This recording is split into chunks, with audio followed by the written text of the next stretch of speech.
We are 37 days into the offseason, and if you're missing baseball, you're in the right place. Today we're talking about the rise and fall of Madison Bumgarner. Bumgarner was built different from the very beginning. Drafted 10th overall by the Giants in 2007, he came into Pro Bowl as this country-strong lefty from North Carolina, and he looked like he'd rather be hunting than talking to the media. On the mound, he would stare hitters down and take absolutely no crap from anyone. He pitched angry, and hitters felt it. And that personality carried off the field too.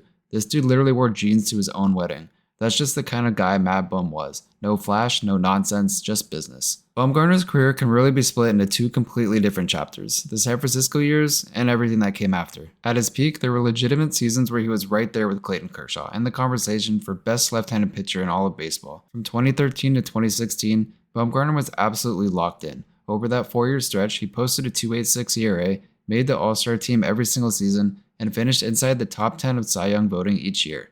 But what really separated him was his durability.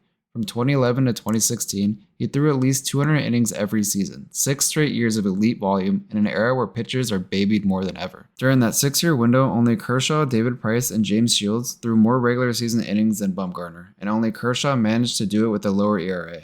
On top of that, Bumgarner wasn't just piling up innings in the regular season, he was logging massive workloads in October too, where Bumgarner became even better under the bright lights. From 2010 to 2016, every time the Giants made the playoffs, Bumgarner somehow found another gear. He didn't just pitch well under pressure, he was almost untouchable.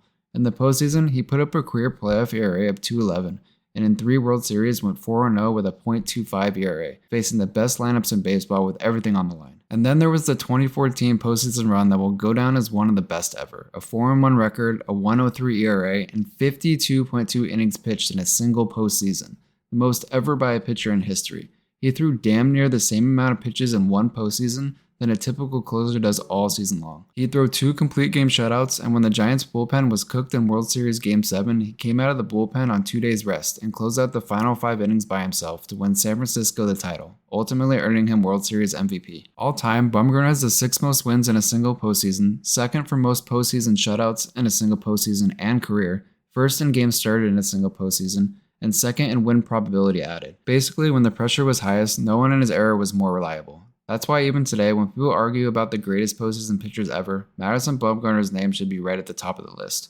A lot of people forget Mad Bum was a great hitter too. Back when National League pitchers still had to hit, Bum was actually dangerous at the plate. In 2015, he hit 5 home runs, posted a 7.43 OPS in his starts, and won his 2nd Silver Slugger award. He was everything the Giants could have hoped for, so after 11 dominant seasons in San Francisco, the Giants and Bumgarner finally went their separate ways following the 2019 season. The Arizona Diamondbacks, hoping they were getting a reliable innings-eating veteran, signed the 29-year-old to a 5-year, $85 million deal to anchor their rotation. Now, to be fair, there were already a few subtle warning signs during his final seasons with the Giants. His ERA had crept up to around 3.9 in 2019, and his strikeout rate was slowly trending downward. But even with that, nobody could have predicted just how fast everything was about to collapse. Arizona possibly expected that the back end of the contract would get a little ugly, maybe 1 or 2 rough seasons late in the deal. Instead, Bumgarner fell off a cliff almost immediately. In his very first season with the D-backs in 2020, his ERA ballooned to a 6.48, and the advanced numbers were even worse, with a 7.18 FIP, a stat that measures a pitcher's effectiveness based only on statistics that do not involve fielders.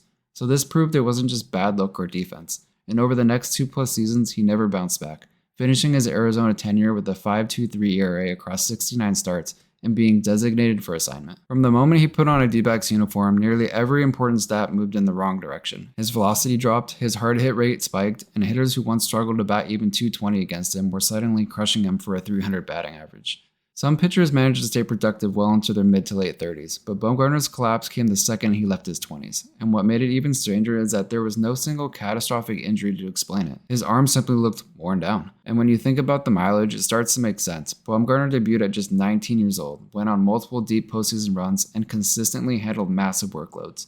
By the time he turned 30, he had already tossed roughly 1,800 innings, more than many pitchers throw in their entire careers. His body may have been 30, but his arm was far older. At his peak, Bumgarner was right near the very top of baseball, but the way he fell so suddenly may end up costing him a plaque in Cooperstown. According to the Jaws Hall of Fame metric, which balances peak performance and career longevity, Bumgarner's 33.7 Jaws WAR sits far below the average Hall of Fame pitcher at 61.4. Based strictly on regular season numbers, his Hall of Fame case is shaky, but Mad Bum's argument for Cooperstown has always been far more complicated than that. If he ever gets in, it will be almost entirely because of what he did on the biggest stage. He owns the most innings pitched in a single postseason, ranks second all time in postseason shutouts, and owns a legendary run of being one of the best postseason pitchers between 2010 and 2016. It's nearly impossible to tell the story of modern postseason baseball without Madison Bumgarner at the center of it. Thank you for watching. Let me know if you think Madison Bumgarner belongs in the Hall of Fame, and if you enjoy these videos, consider subscribing. I'm Dingers and Doubles, and I'll see you in the next one.